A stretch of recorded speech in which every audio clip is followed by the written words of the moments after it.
Welcome back to Music Student 101. The Overtone Series is alive and well in every note you hear. Anytime a sound is made, there are multiple vibrations within those sounds, which expand outward to the far reaches of the universe. Want to learn more? You're in luck. Here are your hosts, Jeremy Burns and Matthew Scott Phillips.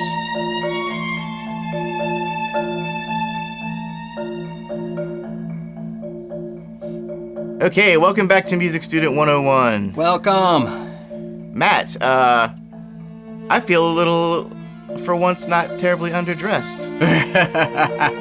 You look kind of casual. Is it Casual Friday at the university? It's summer. It's summer.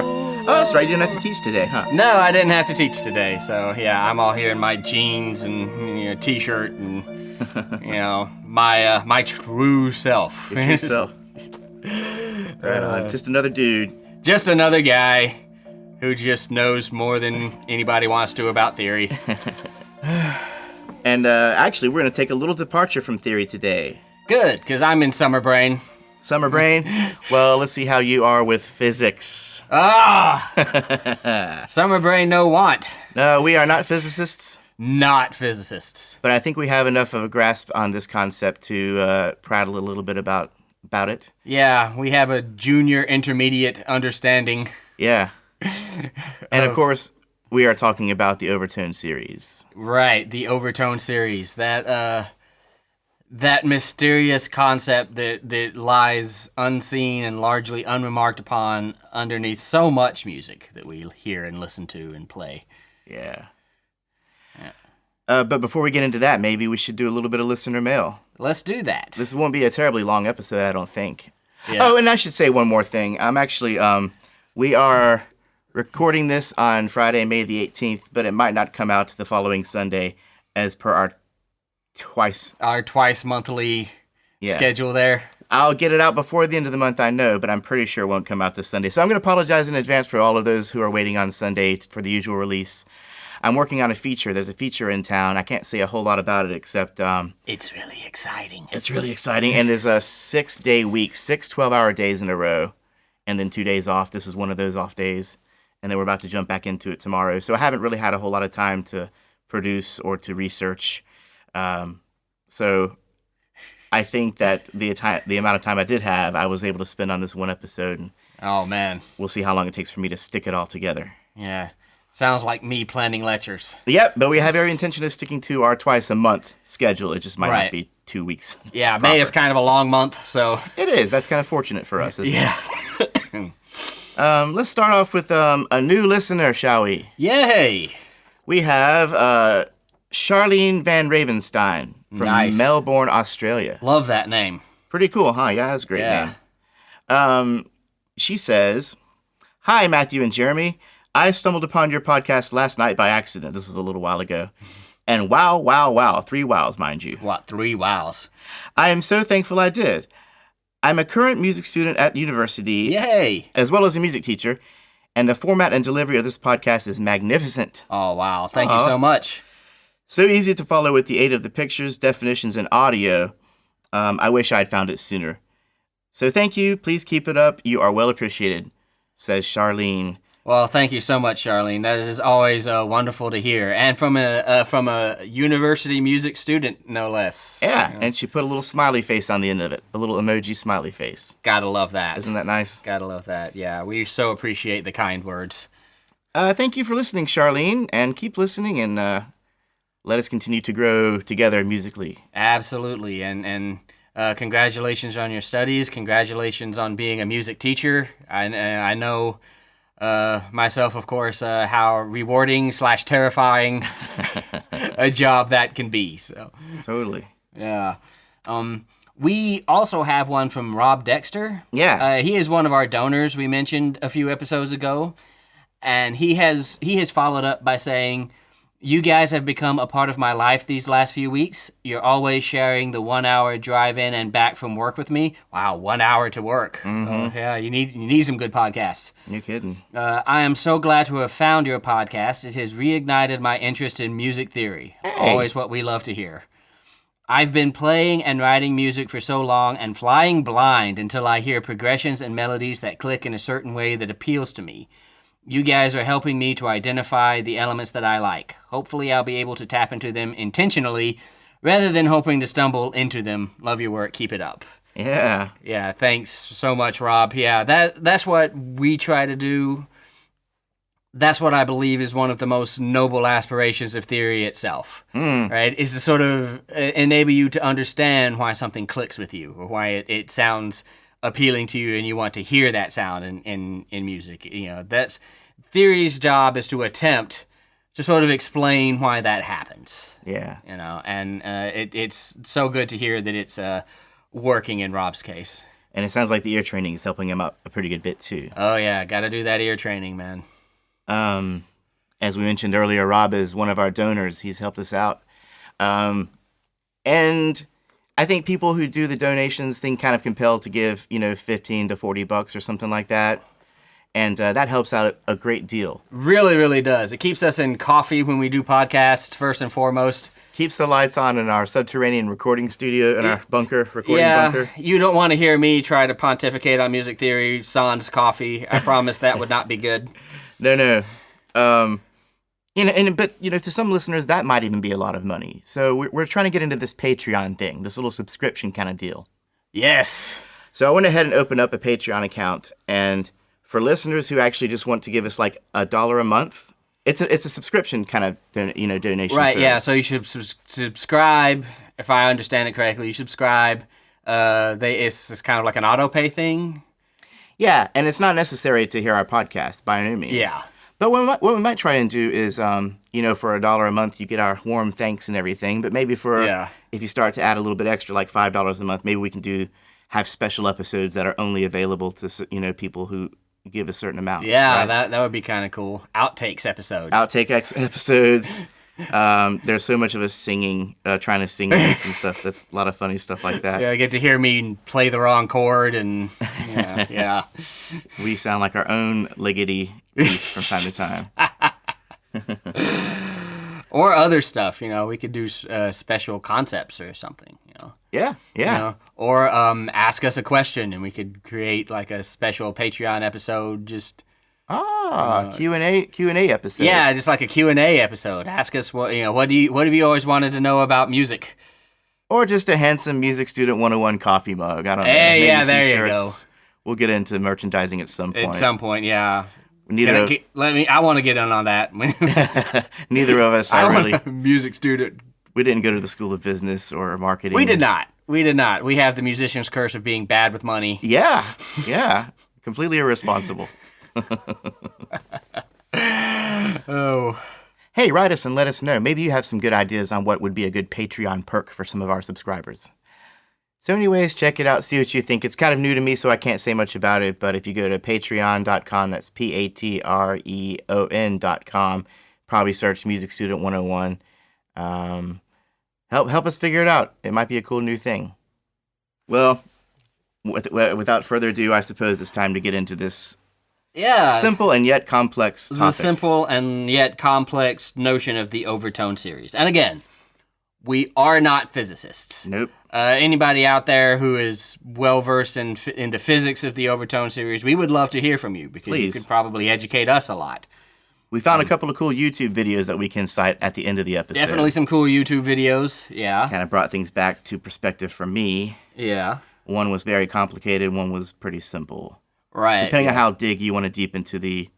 Depending on dig you want to deep. Depending on how Outtake. Deep... Yep, see, that'll be on the episode that we give to our Patreon subscribers.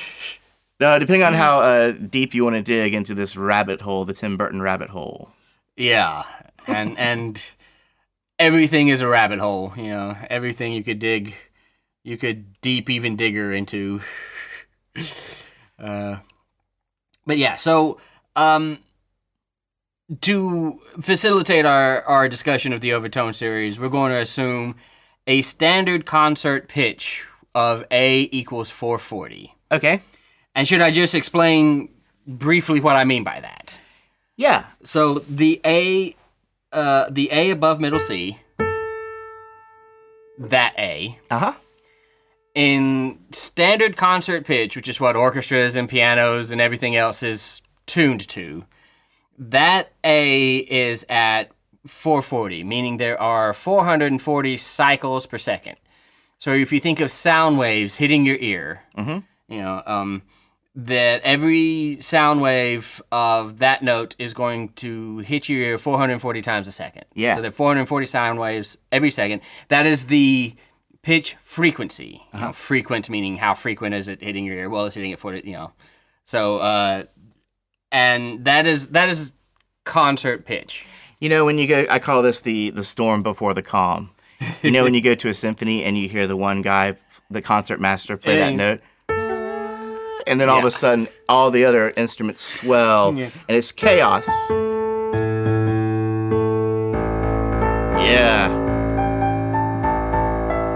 And then at some point, after all that chaos, it comes into one solid note, one solid A note that everyone is with. Yeah. Yeah, and then we can play. Yeah, it's everybody tuning to the same pitch. And then everybody gets quiet. Yeah, I've heard people actually think that was a piece of music. Oh, yeah. Yeah, there's one good anecdote of a story of people clapping at the end of that. Maybe that can be considered incidentalism because it will never be done the same way twice. Incidentalism, yeah. There you go. So,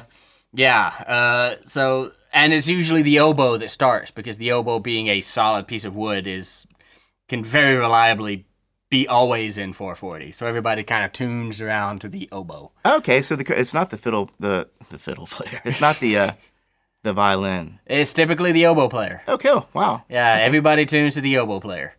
Cool. Yeah. And just to elaborate a little bit, when we say vibrations per second, it's literally that. I mean, you hit the string. The string is in a resting point. We'll call that kind of zero. Yes.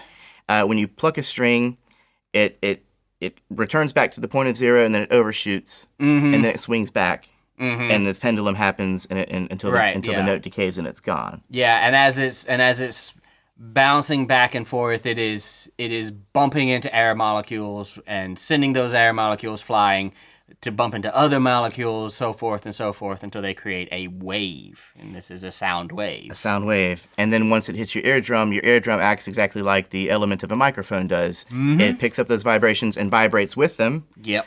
Via sympathetic vibration, I guess we could say in some way. Yeah. And those electronic signals are translated at breakneck speeds through your neural connections to the auditory thalamus in your brain with amazing accuracy. Yeah. And somehow you're hearing not just these simple tones or fundamentals, you're hearing these complex overtones. And if you want to know more about that, incidentally, Daniel Levitin's book, and I don't remember the title. This is Your Brain on Music. Yeah, there you go. This is Your Brain on Music. Very, very interesting book. Very well worth the read. Get the audiobook. Get the audiobook. Because he plays examples. Oh, nice. And it's great. Yeah, see, I just read the physical. I didn't get the... Okay, yeah. Definitely get the audiobook then. Yeah. Yeah. Rob Dexter, that'll make a nice drive to your work. Yeah, Rob, check that out. Check it out, buddy. While you're waiting on our next podcast. So, again, the basic unit of frequency is known as a hertz. Right. The hertz was named after Heinrich Hertz, and he was around like in the late 1800s. Right. He's the guy that proved electromagnetic waves exist. Yep. However, it wasn't until 1930 that the term hertz was established. Well after he was gone. I guess as an homage to him for his work in waves. So there's other ways that you can get this perfect little tone, the 440. Or that you can use as a reference tone. And I have here, Matt, a tuning fork. A tuning fork. So here's what I'm going to do. I'm going to strike you with this mallet, and I'm going to hold it up to this little microphone here.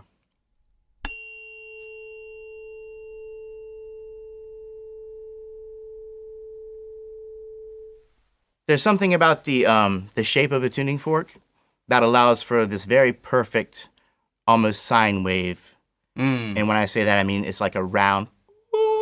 Yeah, kind of a round, kind of semi-soft It's a very one simple note for the most part. There are harmonics occurring within that, but they're way quieter. And the true tone, the fundamental, as we call it, in this case, A440, is ringing out dominant over all these other notes. Yeah, very dominant. And we're going to get into something else that happens when you hit a tuning fork later on when we start to talk about these harmonic overtones. But let's go ahead and get into it, man. The tuning fork, actually, just as a side note, was created by the trumpeter John Shore. Oh, nice. Back in 1711. Wow, many that's old. moons ago. Yeah. And he had actually presented it to Handel. Handel and Purcell were big fans of his. They wrote a lot of music that was intended entirely for his trumpet work. Nice. So he was a accomplished musician. Yep. But anyways, when you hit the tuning fork and you want to tune an instrument, for example, I have my guitar here, which we'll be listening to a little bit later on.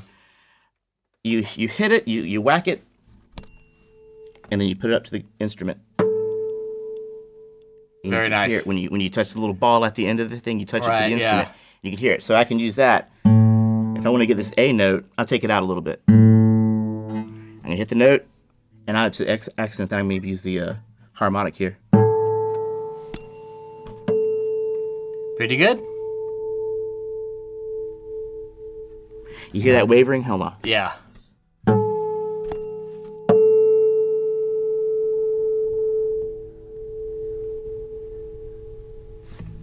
Yeah, and just tune it until the wobbling stops. Yeah, the wobbling becomes one pure tone. So Yeah. now I have, yeah, it's nice and tuned. Nice and well tuned. Yeah, so that's how you use the tuning fork. Now, Yeah, back before we had electronic tuners, kids.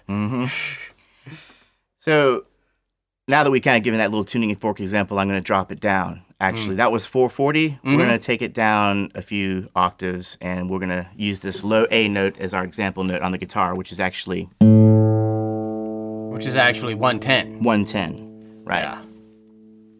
Okay, so having said that,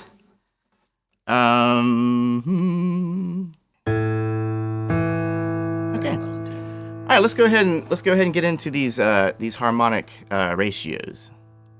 So Okay. when you're hearing a note, in this case A 110, Yes. Very nice. that's the one. There's actually all kinds of things happening there. You think you're hearing an A note? You're hearing other notes. Yeah. You You're not hearing- just hearing one note, are you? Nuh-uh. And this was kind of shown to us in our theory class. Dr. Clemens took out this piano. he busted out the piano. You busted out the piano. And here's what he did. We talked about this on a few episodes, but just to give you a more detailed explanation, and you can try this at home. He held down the sustain pedal so that the sustain was open, so that all the notes are open to ring, right? Right, yeah.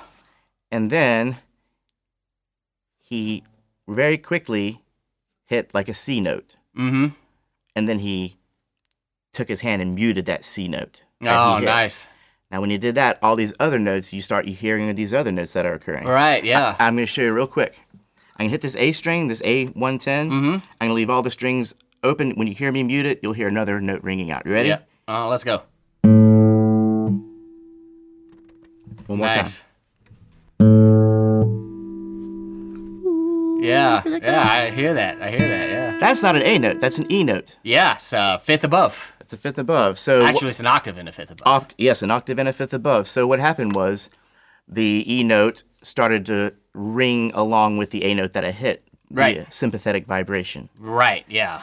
Sympathetic vibration is just what it sounds like. It's a vibration hits a note, and the note, or a string that is tuned to the same note or something similar but within a fifth or an octave, will ring along with the note. Yeah, and we use sympathetic vibration sort of as a tool to demonstrate the fact that even though that low A string was the string that was vibrating there, because that was the one you played, there is nevertheless other notes within that, which managed to start that E string to vibrating through sympathetic vibration. That would not have happened if there was not that pitch inherent somewhere in the A equals 110 that you were initially played. Right. So we're using this as a tool to demonstrate the fact that this concept does exist. And speaking of sympathetic vibration, you guys might have heard a tambora or a sitar at some point.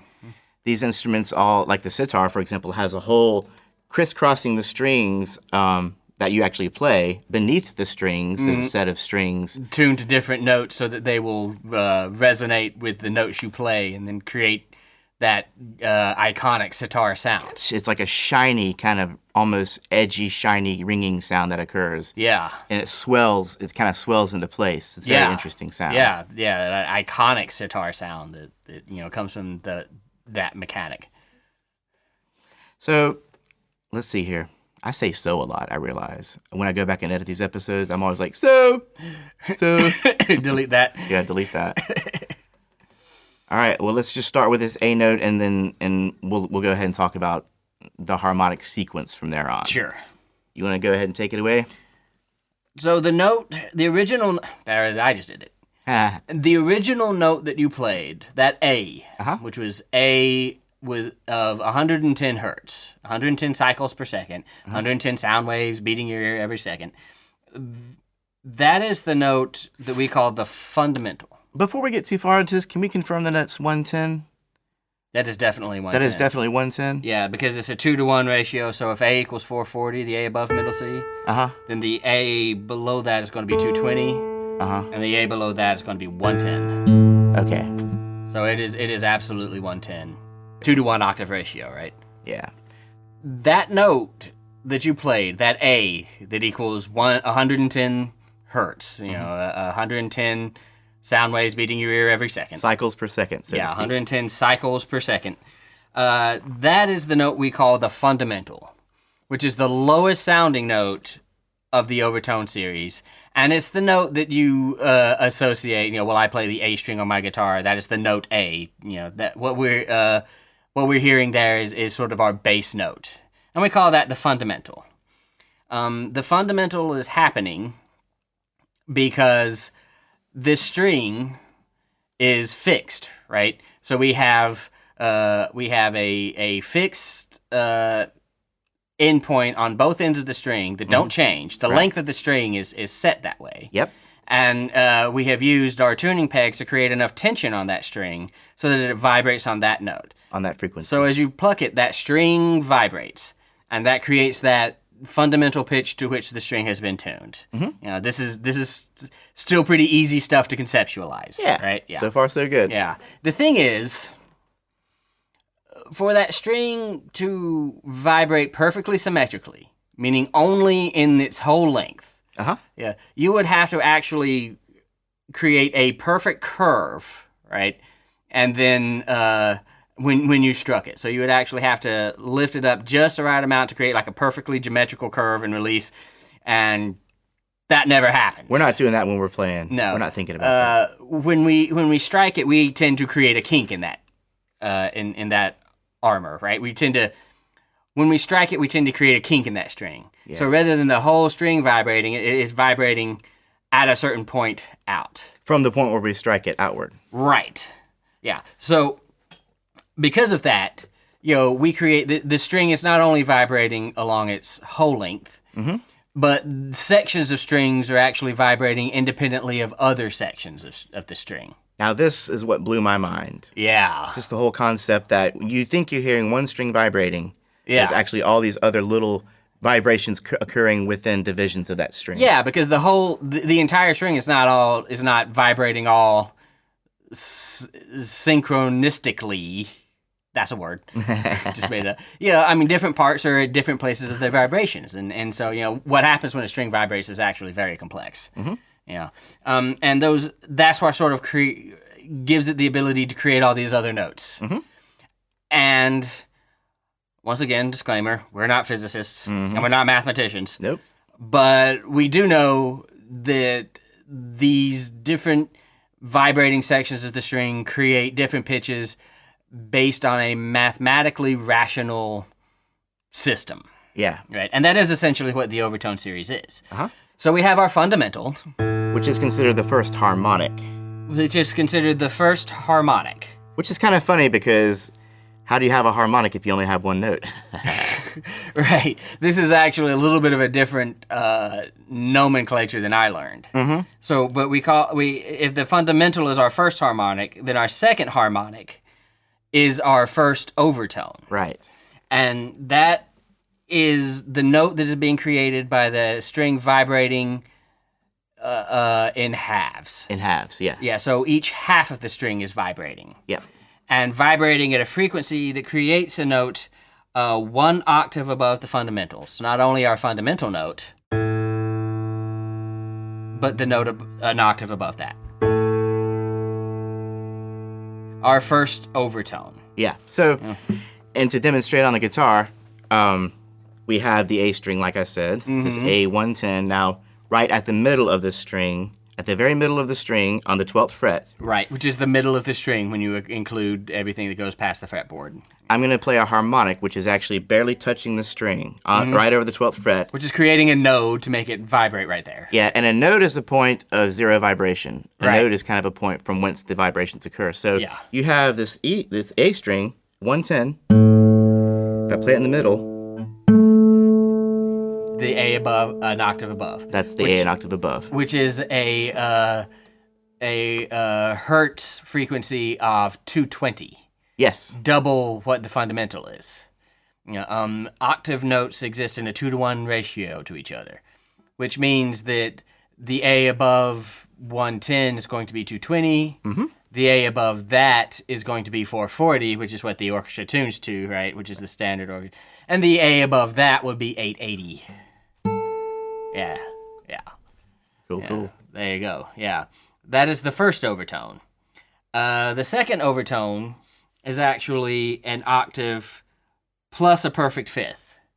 And we heard that in our sympathetic vibration demonstration, right? We did, yeah.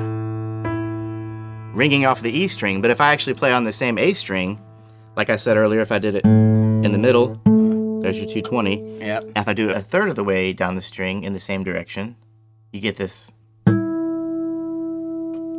third harmonic, Yeah. right? AKA the second overtone, right there over the 7th fret of my guitar, Yeah. Nice. which is the E note, which is the 5th, Yeah. perfect fifth, an octave plus a perfect fifth. An octave plus a perfect fifth, existing in a 3-to-1 ratio with our fundamental. The third overtone is 2 octaves above the fundamental. And the ratio is 4-to-1. And the ratio is 4-to-1. So that's when you hear this. That guy right there. Yeah, A equals 440. Yep. Yeah. And then the fourth overtone is 2 octaves and a major third above that. So it's C sharp-ish. It's not going to be a greatly in tune C sharp. Right. Because of this thing called equal temperament, which we will discuss later, possibly in a whole other podcast. Let's see if I can play that note. Yeah, there you go. There it is. But you hear that wobbling. There's a little bit of wobbly. Yeah, not entirely in tune with the equal temperament system. Right? We have tuning systems like Pythagorean tuning, aka just tuning, which conforms exactly to the Overtone series. Yeah. But in modern musical tuning, we don't use that. We use what's called equal temperament. Right. So as you get past the first, second, and third overtone, these will gradually kind of be more and more quote unquote out of tune with our system. So this is roughly 2 octaves and a major third up.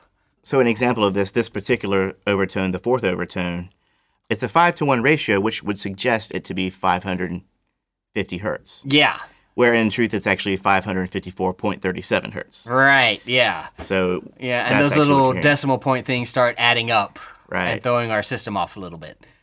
Which we're going to talk about in equal temperament in a coming episode. But we're not going to bog your brains down with all of that right now because there's lots of equations and weird stuff that we may never get into. That we may never get into. At least not deeply, because math hurts our brain. Yeah. So that was the fifth harmonic, or the fourth overtone, right? Mm-hmm. Let us move on, shall we? Yes. So we have our fifth overtone, 2 octaves and a perfect fifth above the fundamental. So this is the 6-to-1 ratio. Mm-hmm. So I'm going to try and get like a sixth way through the string. And this is hovering just a little bit over the 3rd fret of the A string. And there we go.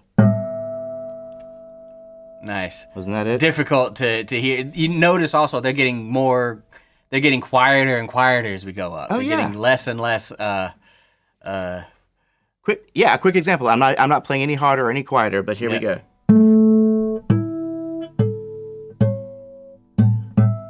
Yeah, so noticeably quieter as we go up. Right on. Yeah. And then our 6th overtone, this is going to be good, is 2 octaves and a minor 7th, a roughly minor 7th. Again, it's not going to be super in tune. Yeah. Yeah. Can I even get that one? I think that's going to be the 2nd fret one. So, 2 octaves and a minor. Yeah, that was that 2nd fret one. Okay. Do that one more time. This guy. Yeah, there you go. And I'm going to stop playing along on the piano because this is getting further out of tune than we can really even. Because I'm using the proper divisions of these strings. Oh yeah, absolutely. But when you have a multiple, like an instrument like the piano that has so many notes on it, if you keep on doing that process, by the time you get to the higher end of the piano or wherever you're going from, when you get so many notes away, there's going to be some slippage in the tuning. Right, because of those decimal point things, right? You know, because it's math. Yeah. You know, and it's not exact ratios, so they start adding up and knocking you out of tune. And then the 7th overtone, 3 octaves above the fundamental. Good luck even getting that to sound.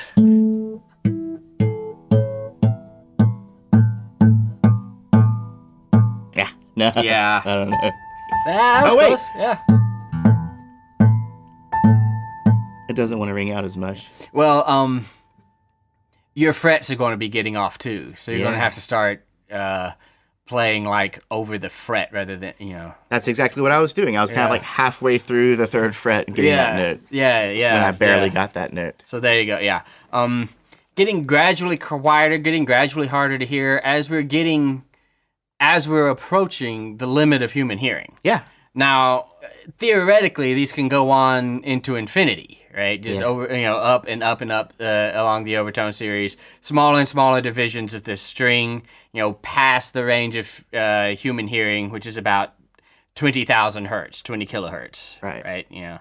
So the fundamental is the strongest note, volume-wise, decibel levels, right? Well, it depends on the timbre of the instrument sometimes. Okay. Yeah, and we can get into that in a second. Do you? Why doesn't this pattern just keep repeating? Yeah. You want to get into that? Yeah, because this has to do with equal temperament, I think. Okay. Okay, so the fundamental, we have that A note, right? Mm-hmm. The first overtone is an octave above that fundamental, right? Yes. 2 cycles for every one of the fundamental, 2-to-1 ratio. Yes. So that's A220. That's an octave up. The 2nd overtone was an octave plus the perfect 5th. Mm-hmm. The 3rd overtone is 2 octaves. Yes. The 4th overtone, 2 octaves plus a major 3rd. Right. Ish. The 5th overtone is 2 octaves plus perfect 5th. Mm-hmm. The 6th, 2 octaves plus minor 7th ish. And then the 7th overtone, you're back at the 7th overtone, you're back at 3 octaves. Yes. At an 8-to-1 ratio. So the question being, why doesn't this pattern just keep repeating? Why isn't the next is 3 octaves and a 5th, and then 3 octaves and a major 3rd? Exactly. Yeah. Because when we say 3-to-1, the fact is it's actually not perfect. There's some decimal points that occur, right? Uh-huh. And those tiny little differences. It's not much when you're talking about just 1 overtone or 2 overtones up. Uh-huh. As you get more and more up, that difference starts offsetting from the note that we think of as a major 3rd, etc. Mm-hmm. And so it eventually, if you go all the way up Overtone series far enough, you get all 12 notes of the chromatic scale. That's actually from Pythagorean tuning. Pythagoras discovered this, and that's kind of how the Western idea of 12 notes originated. Right. but so because of those little differences, they'll get us offset from a major third. That major third ish will become more of a major second ish, right? And will become more of a minor seventh ish or a minor second ish eventually. Yeah. And we will and then we will eventually get all 12 notes. Right. Yeah. And so the notes we just mentioned, the root, the octave, the fifth, and the third, all happen within the first 8 or within the first 7 overtones. Yeah. If you go in the first 20 overtones, you're going to run into, within the first 20 overtones, you're going to also run into the major ninth, which is a major second plus an octave, of course. Yep. And you'll run into the 11th, the perfect 11th. Yeah. But that's not until way later on in the series. And by then, the volumes are so low of these overtones, you're not going to notice them. Unless your fundamental is really, really low, it's going to be hard for you to keep it in that human hearing range. Yeah. So that's kind of a cool thing. Yeah. It's kind of interesting that all these notes are actually occurring within one note. Some people profess that to be the basis of our notion of consonance and dissonance, too. Okay. Because when I play notes that conform to the Overtone Series, that's an almost perfect 2-to-1 ratio. Yeah. It's so much so that our brains don't really perceive that as being any different from just the one note in this overtone. Right. Right. So if I play it on the guitar. Yeah. Yeah.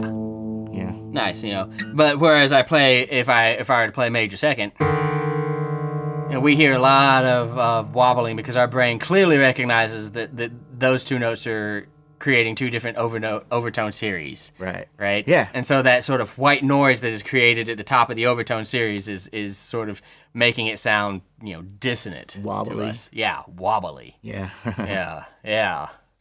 Earlier, I was saying something about how the fundamental is the most, kind of the note you hear the most, or Yes. that you think you hear the most. Yes. And you mentioned that the timbre of an instrument might have something to do with what are some of the stronger overtones that resonate, right? Right, yeah. And by timbre, we mean, what makes a guitar sound like a guitar, or a piano sound like a piano, or a clarinet sound like a clarinet, or a, sousaphone sound, and that's what that word means. It's the quality that allows us to distinguish between different instruments, even if those instruments are playing the same note.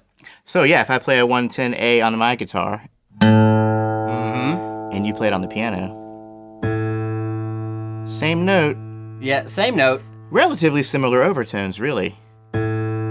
Sort of. Yours is a little more sawtooth wavy. Yeah, okay. It's a little more. Got a little more edge in it.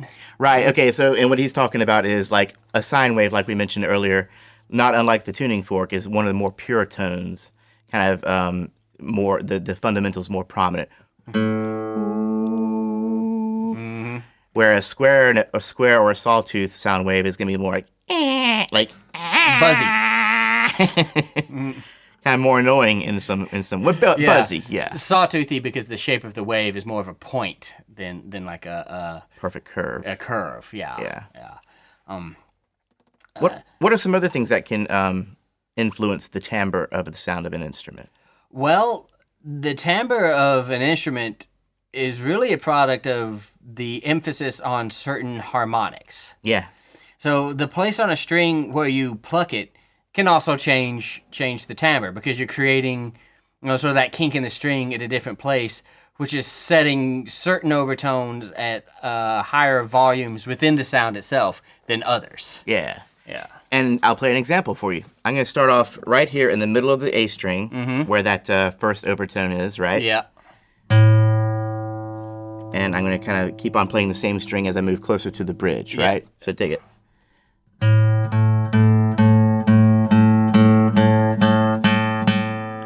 By the time I get down here, you'll notice this is a little bit more dull, a little more muted, a little more muffly. Yeah.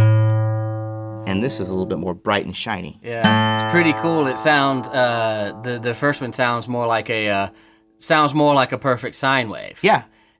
Because it's more, you're creating that half, thing. So you're a little bit of a step closer to getting it to pluck in that perfect circle kind of thing. Right. So not exactly. You're doing it in halves, but it's what I consider a more round tone. Yeah. Compared to a more square tone. And that square tone is a product of different overtones being emphasized because of where you pluck the string. Yeah. And different fractions of that string setting to vibrate more strongly because of the position of your node being in a different place. Yeah. This is how our brains understand the difference between a guitar or a violin or a flute. Again, even if they were playing the same note, because even if they were playing the same note, string instruments tend to have harmonics that are very closely, or that are very close in amplitude to the fundamental. Yeah. So it's also probably, I guess, based on the design of the instrument and the shape and whatever, the materials. The flute has that warm and round tone, where a violin, maybe the harmonics, some of the higher harmonics seem to ring out with the violin, so it has a brighter, more square sound. What are some other things that influence what harmonics or what overtones are kind of accented in an instrument? The newness of a string, all string players know that after a while your string starts to sound crappy. Yeah. And then you put new strings on your guitar and it's like a whole new instrument. It's like, wow, this sounds so good.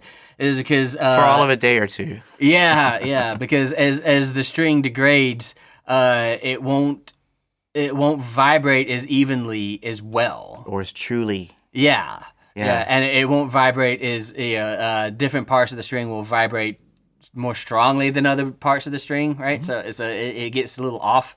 Yeah. And then that'll kind of give you that that sort of meh, dull sound. The dead sound they talk about. Yeah. It's almost stops becoming music and starts becoming a noise. Almost more of a noise than a note. Yeah. And that's because of all the chaos you're introducing into an otherwise perfect column, which is the string, right? Yeah. You're picking it, you're putting little tiny dents in it. Yeah. You're adding chaos to it. Yeah. Your sweat gets on it, it corrodes the string, it causes little growths on the string. Yeah. All these little things are subtracting from the perfect round column that was once the string. The tightness of the metal around the coil will kind of come loose in certain spots. And that'll like you said, adding chaos to it. Yeah. And over time, also how long a string has been vibrating or anything has been vibrating can influence as you allow the string to vibrate out. The inertia of it going back and forth eventually causes it to wind down and be still again, right? Because it has these other forces acting upon it. Right. We have gravity, we have air resistance, turbulence. Yeah. And all of these other things. So it'll eventually you'll stand back. As it does that, harmonics will die out of the sound before the fundamental does. Mm-hmm. So as the sound is degrading, we'll lose some of those harmonics and be left with a more harmonicless fundamental tone. So if I play this note in the middle of the guitar and wait for about 4 seconds. Yeah.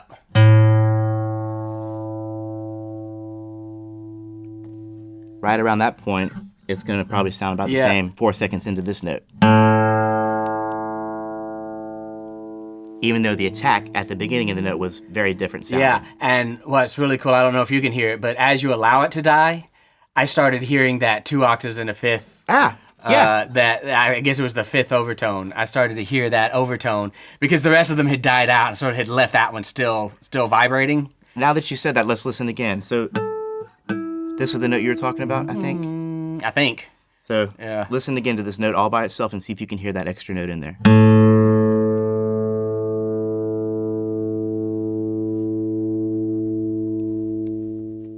Yep.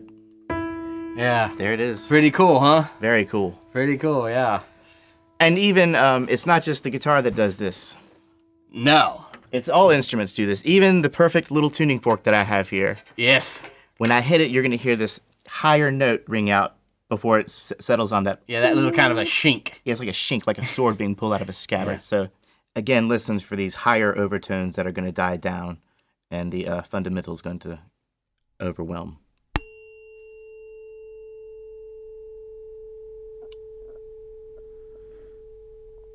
hear how the fundamental prevails. Yeah, because it's a tuning fork, that fundamental is going to take over very, very quickly and become the dominant thing. Yeah. So way back when people were trying to emulate the sounds of the real instruments using computer synthesis, they would try and put down the fundamental tone, Right. and then they would try and find out which harmonics rang true compared to the instrument itself. Yeah, they would try to adjust the presence of the different harmonics until they got the formula exactly right, so that it sounded like a violin or an oboe or something like that. And this would be the result of the combination of different sine waves and different square waves and different tones. Different overtone series and things, yeah. So if you ever hear like an old like computer or like an 8-bit Nintendo video game or something like that, and they're trying to emulate those sounds, that's how they were doing it. Yeah, that was the process. It was called synthesis. Yeah. Trying to create those sounds from scratch. And they never got it exactly right, of course. Four-A synthesis, right? Four-A synthesis, yeah. And they never got it exactly right. And that for that reason, those sounds don't really sound very much like a violin. Especially not compared to like sampled patches that we have now, right? Where somebody actually recorded a violin at certain key pitches and then extrapolated the other pitches from that. And then you get VST sounds and things. Why try and build something if you can just record it and have it perfect anyway?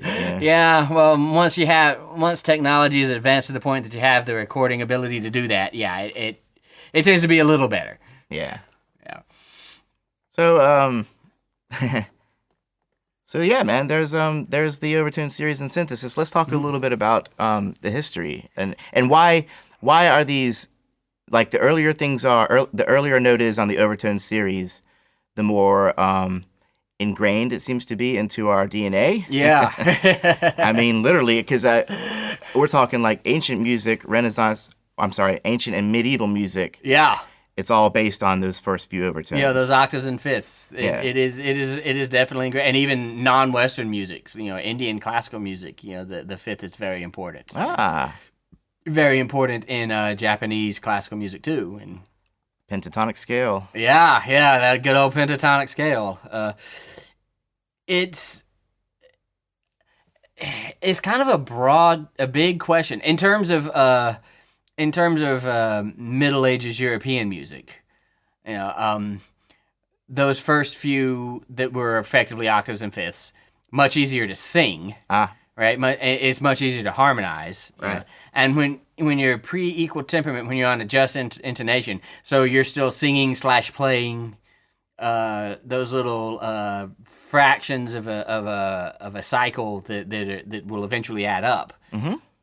It is much more sonorous and easy to do that with notes from the Overtone series that don't have as many of those. So the octave becomes a very important sound, a very importantly sonorous and quote unquote perfect sound, right? As does the perfect fifth, right? And people will even say that we're sort of mimicking the Overtone series when if we tend to play octaves and fifths in the left hand of the piano, right?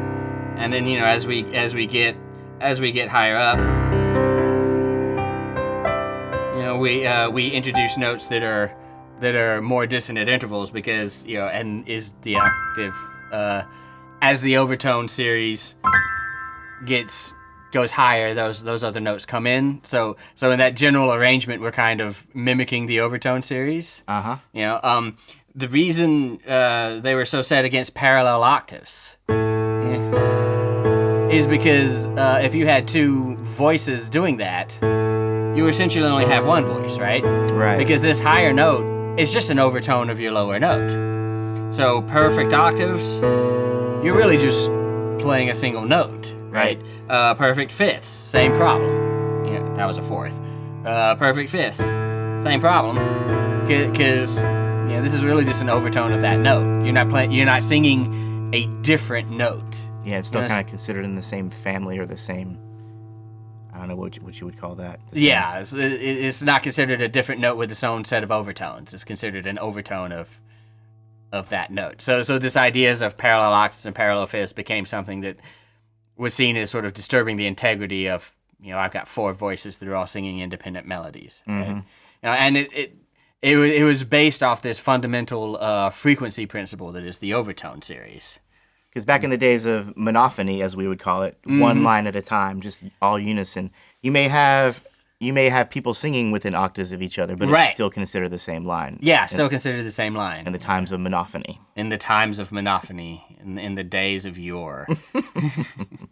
And of course, the third starts becoming common as we approach the Renaissance. Okay. And there's a whole big history of like how they managed to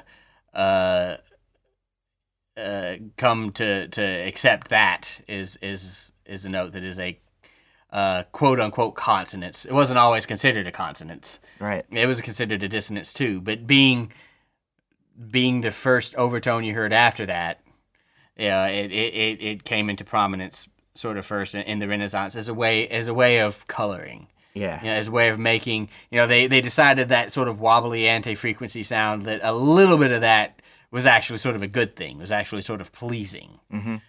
Because it wanted to resolve, just like you want to tune your guitar until it's perfect. You want that wobbliness to resolve into. So they created this idea where you have the things that could have major thirds or minor thirds or sixes, and then eventually at the end resolve out into octaves and fifths.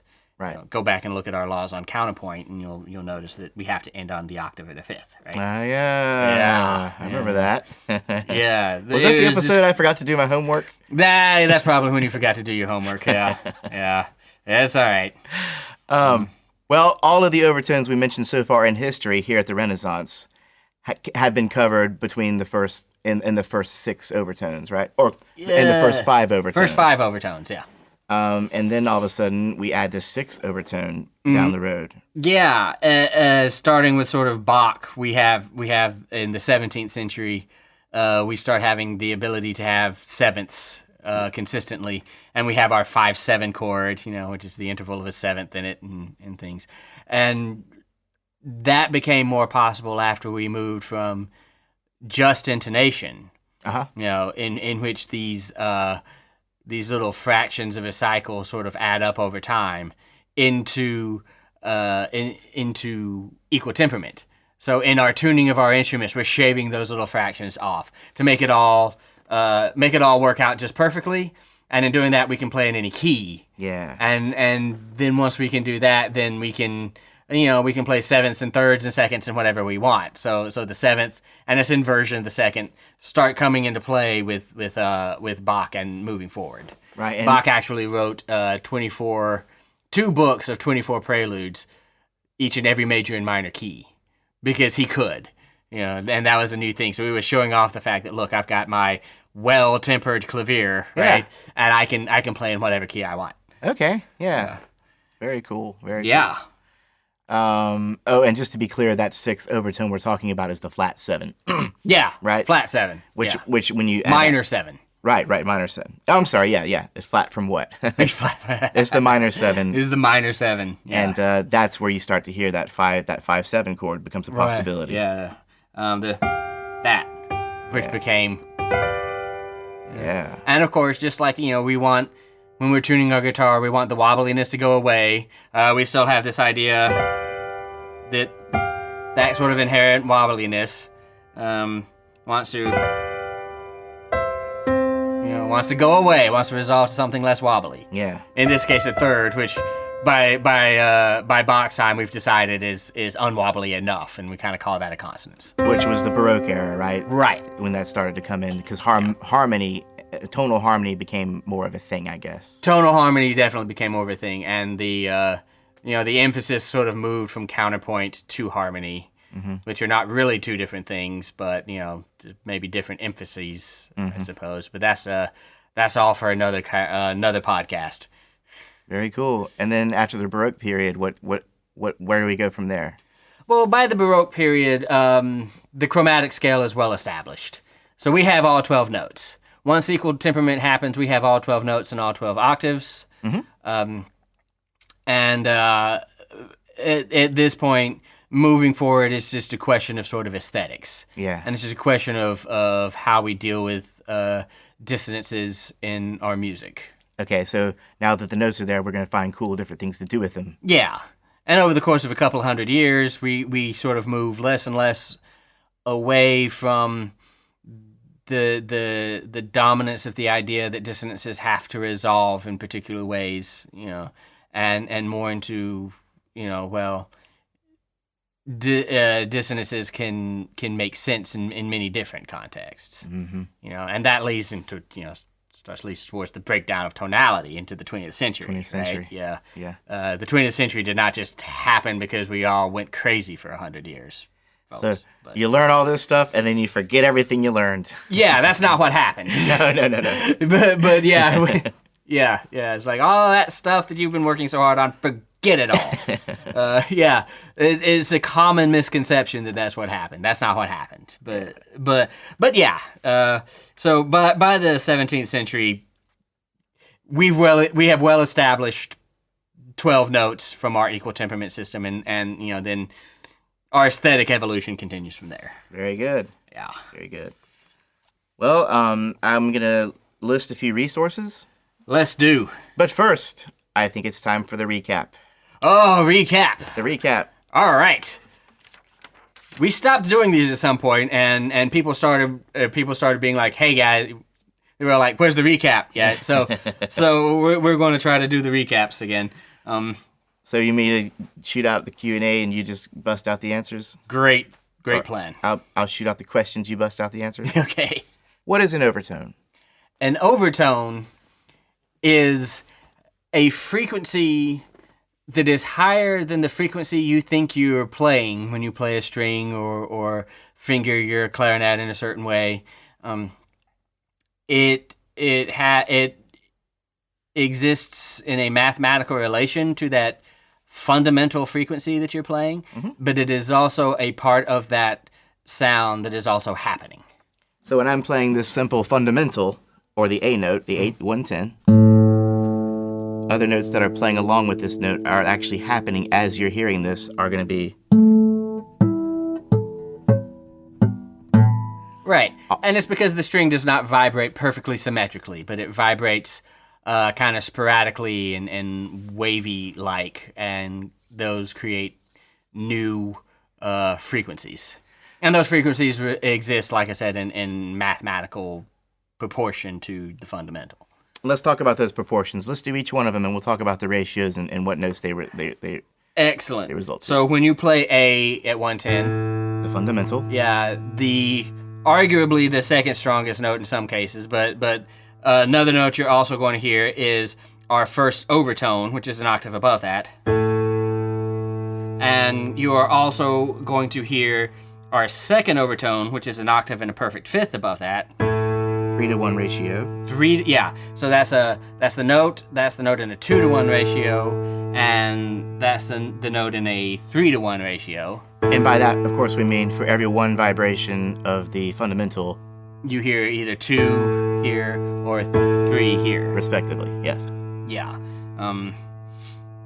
In order. Right, and it is also a result of the string vibrating in halves and then the string vibrating in thirds. Which is all occurring within that one big vibration. Right, yeah, which is all occurring within that one big vibration. Still blows my mind. And then the third overtone is going to be 2 octaves above that. 4-to-1 ratio. Yeah. And then we're going to get 2 octaves and a major third-ish. 5-to-1 ratio. It's a chord now, isn't that? That's a chord. Yeah. And then I am running out of fingers here, but you will then get 2 octaves and a perfect fifth. And then you will get 2 octaves and a minor 7 for your 6th overtone. Yeah. And then you're definitely running out of fingers now, but your 7th overtone is going to be 3 octaves up. And that's all happening within that one string. Yeah. They are not all happening at the same volume. Right. So you don't necessarily perceive all of them, but they are there. And the volume of those overtones, which is determined by the quality of the wood. Yeah, by a million different things. The newness of the string. Yeah. the type vibrating of string, the very instrument you're on. Uh-huh. Those different proportions of different overtones is what our brain perceives as timbre. And those are all the result of different overtones being accented more so than other overtones. Right, yeah. Right? And this is how we know the difference between what a guitar sounds like and what a mandolin sounds like, or what a tuba sounds like and what a bassoon sounds like, even if they were to be playing the same note. Right. Yeah. So that's timbre, right? And that is timbre. And these overtones, theoretically, they go up and up and up and up into infinity. Yeah, which is also cool. Which is also very cool, yeah. Until they just turn into light and lasers. Until they just turn... I'm not a physicist. Until they just transcend the veil or something. Yeah. We're not physicists. We're not physicists, no. And then we just kind of went over a little bit about the history. Yeah, so history. So it is for this reason that even today, we tend to play octaves and fifths in the left hand of the piano, or like the octaves and fifths, the bass and cello tend to be an octave apart and things like that. And as you get into higher instruments, they play notes closer together. Sort of conforms to the Overtone series for that reason. When we play a whole bunch of notes close together in low frequencies, they sound muddier. Even though that was a major chord, right? Even though that was a major chord, yeah. Let's hear that same thing a few octaves up. Yeah. Because a lot of those different notes that are running into each other down here, a lot more of that overtone system, a lot more of those overtones are still within our ability to hear them. Aha! Yeah. So we're hearing that confluence more than we're doing here, when a lot of that dissonance is just passed above our range of hearing. Our range of hearing. Yeah. Wonderful. Yeah. So we're sort of conforming to the Overtone series when we play chords that way. It's what made it is very important in the sort of aesthetical evolution of medieval music with the octaves and the fifths, and other things, everything else being considered a dissonance that had to sort of be tuned out, quote unquote, as it were, eventually through the course of the music, resolved in a certain way.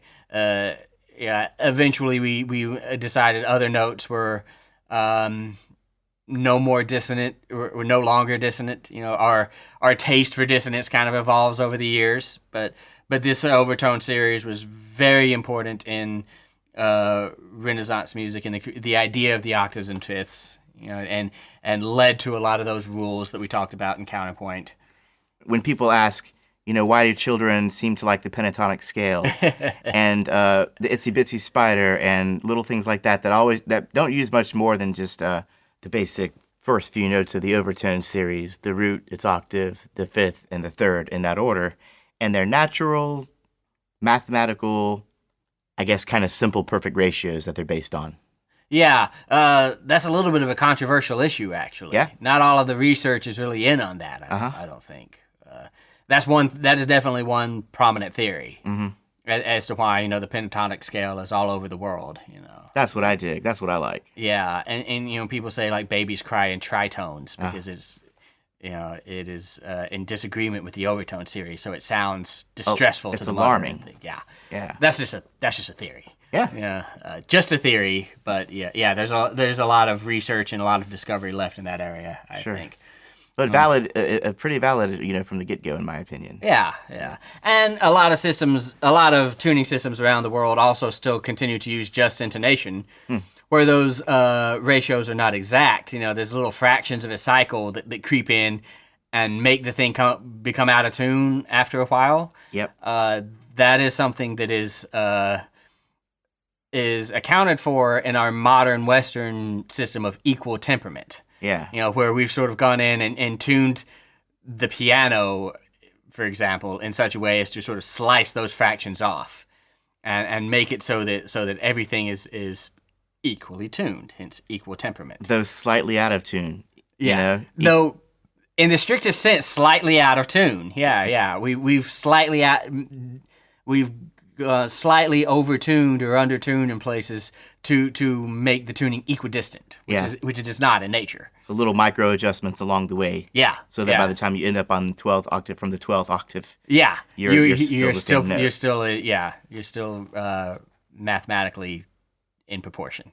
Very good. Yeah. That happened in the Baroque era-ish, just a little bit predating Bach, who then could play in any key he wanted because of that and showed off that ability. In the Well-Tempered Clavier. Yeah, and in his book of preludes and things, yeah. Okay, now that we made you listen to the whole episode, I'm going to give you a couple of cool resources, and you can find these on our website also. Of course. These are great. We just watched these videos before we did this episode, and we concur with most everything we saw, I believe. The first one that we checked out was for a relatively simple explanation with some really cool graphics and some cool little slow motion video of a violin string vibrating, so you can kind of see what we're talking about. Yeah. It's called number 9, the Overtone Series and Timbre by Walk That Bass. Yeah, really neat video, really neat graphics. Made it all seem to make a little more sense. Yeah, and that's on YouTube. And number 9, I assume that just because it's in a series of videos. It's probably a lot of really good information. Probably. From Walk That Bass. Sounds like a bass player. Sounds like a bass player, yeah. Did we ever mention... No. Okay. So then the other video we watched was is called Why It's Impossible to Tune a Piano by Minute Physics. Is that minute physics or minute? That's a good question. Because it was a 4-minute long video. How do you spell? How do you spell minute versus minute? Is it a difference? Should we Google that? 3 degrees, ladies and gentlemen. Only one over here. Minute or minute physics. Well, anyway. Well, however you say it, it's a really good video. It's a good video, but it is a little bit more in depth. They bust out all these equations and square roots and all that stuff. It is a little more in depth. It sounds like this person might actually be a physicist. Maybe so. Which we are not. But they use cool little things like a hand drawing in fast motion on a piece of paper to show the points that they're talking about. Yeah. We definitely enjoyed that video. Definitely check that out. So there's some really good resources out there on this, our first acoustics episode, so to speak, I guess. Yeah, sort of our first acoustics episode. And we're going to hit the books and learn a little bit more about that and bring you... Yeah, because we need to understand this better, I think. I know, it's helping us. It's helping me. Yeah. So, I guess that's all we had to say about the Overtone series. I guess so. Enjoy this break from theory. Yeah, because we'll be back soon enough. Oh, yeah.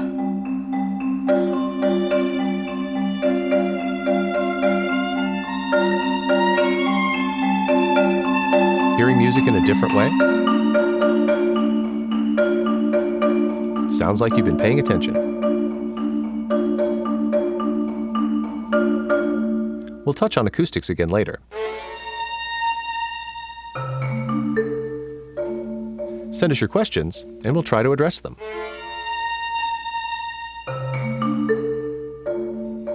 Email us at info@musicstudent101.com or hit us up on social media. If you care to help us with a donation, check us out at patreon.com/musicstudent101.